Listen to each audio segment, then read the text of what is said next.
The whole Clinton family was front and center at his global initiative this week, which has kept the buzz about Hillary in 2016 a little high for President Clinton's comfort.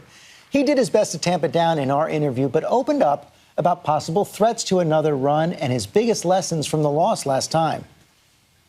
I was really struck by something Lindsey Graham said the other day. He said, from now on, after Tuesday's meeting, I'm going to call it Clinton care. If it's a huge success, Hillary Clinton will win the presidency.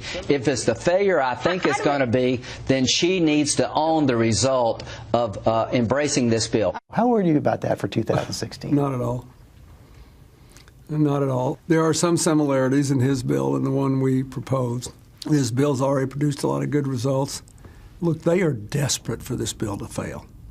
Because if it's not a failure, everything they've been telling us since 1980, that government's bad, it's wrong. They so badly want it to fail. I've never seen a time. Can you remember a time in your lifetime when a major political party was just sitting around begging for America to fail? I don't know what's going to happen, but I'll be shocked if it fails. I just think that when all these dire predictions don't come out, if they don't, I believe that pretty soon, within the next several years, this will be like Medicare and Medicaid, and it'll be a normal part of our life, and people will be glad it's there. And a big plus the next election. Yeah. And I know you can't answer anything about 2016, but when you look back to the last campaign, if you could boil it down to one, what is the one big lesson you learned from it? Well, two things. You've got to have a plan for the future that relates to the people. You know, this is not about the candidates as much as it's about having a plan for the future. And secondly, you have to have a strategy for presenting your true self to the voters in an environment where there are unprecedented opportunities for those who don't want you to win to paint a different picture of your true self. And yeah, big data helps. It really matters. And you have to merge high tech with grassroots. I still think we have way too many caucuses. They're not democratic. And unlike primaries, they have no legal enforcement. You can break the rules and nobody can say anything. I think there are way too many of them.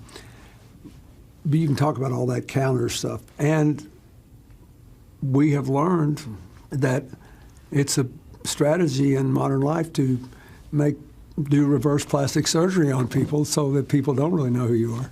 But 2008 was way more complicated than that. You had two extraordinarily gifted people with great political skills. Particularly President Obama, he'd been in more races than Hillary had by far.